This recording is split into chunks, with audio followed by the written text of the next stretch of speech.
হচ্ছে, কারণ শাহজাহানের নাম নিতেই হচ্ছে। শিবু, উত্তম, আরো আরো 7-8 জন তারা গ্রেফতার হয়ে গেছে।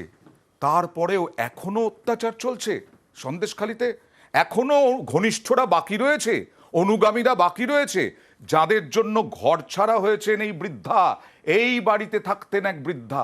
এখনো কথা বলবো প্রতিনিধি অনুপমের সঙ্গে। অনুপম, এখনো এখনো অত্যাচার চলছে, এখনো ঘর ছাড়া হতে হচ্ছে। এটা কি এখনকার না আগেকার? না দেখো অয়নদা, এটা একদমই এখনকার বিষয়। তার কারণ আমরা গতকালও দেখিয়েছি যে সন্দেশখালীর সরবেরিয়ায় মিজানুর রহমান মোল্লা, তার অত্যাচারের খবর আমরা দেখিয়েছি। আর আজকে যেটা সেটা হচ্ছে কোড়াকাটি অঞ্চলের শেখ শাহজাহানের একদম অনুগামী দেবব্রত মণ্ডল এবং উৎপল মণ্ডলের ঘটনা। সেই কোড়াকাটি অঞ্চলে তুলসী রানী মণ্ডল নামে এক বয়স্ক বৃদ্ধা, সে তার ছেলে সৌমেন মণ্ডল এবং তার বৌমা এবং নাতিকে নিয়ে সেখানে বসবাস করতেন। এবং সেখানে তার 671 নম্বর দাগে তার 7 কাঠা জমি ছিল এবং একটা মাছের ভেড়ি ছিল। কিন্তু সেই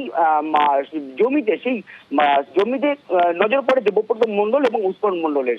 এবং সেই চাষের জমি তারা কবে নজর পড়ে? শাহজাহান গ্রেফতার হওয়ার পরে না আগেই?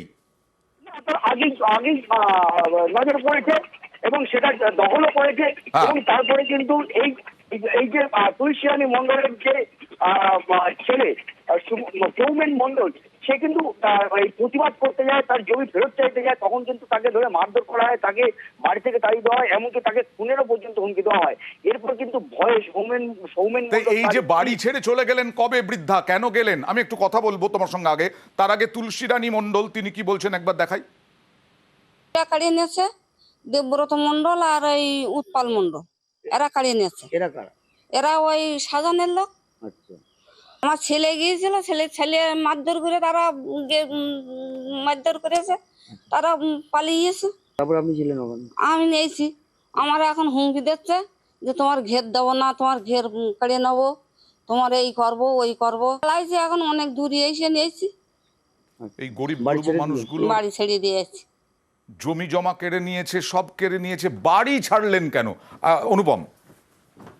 হ্যাঁ দেখো অয়নদা, এই যে বৃদ্ধা, তার যেহেতু তার সন্তান, তার বৌমা, তারা কেউ বাড়ি থাকে না, এই বৃদ্ধা একাই বাড়িতে থাকতেন। আচ্ছা। জমি দখল হয়ে যাওয়ার পরেও যেটুকুনি মাছের ভেড়ি ছিল সেইখানে চাষবাস করে কিন্তু তার সংসার চলতো। কিন্তু সেই মাছের ভেড়ির ওপরেই কিন্তু আবার নজর পড়ে দেবব্রত মণ্ডল এবং উৎপল মণ্ডলের। তখন সেই মাছের ভেড়ি দখল করতে যায়। এরপর কিন্তু সেই বৃদ্ধা বাধা দিলে বৃদ্ধাকে খুন করার হুমকি দেয়, মারধর করে, বাড়িঘর ভাঙচুর করার হুমকি দেয়। এবার যেহেতু বৃদ্ধা একা থাকে, সেই জন্য বৃদ্ধা কিন্তু সেই বাড়ি ছেড়ে বাড়ি থেকে প্রায় 150 কিলোমিটার দূরে পরিচিতর বাড়িতে গিয়ে সে কিন্তু আশ্রয় গোপন করেছে। এত ভয় পুলিশ কি করছে তাহলে? এরপরেও অনুপম 150 কিলোমিটার দূরে এক আত্মীয়ের বাড়িতে আশ্রয় নিয়েছেন, এই বাড়ি ছেড়ে দিয়েছেন এই গরিব মানুষ, এই মহিলা।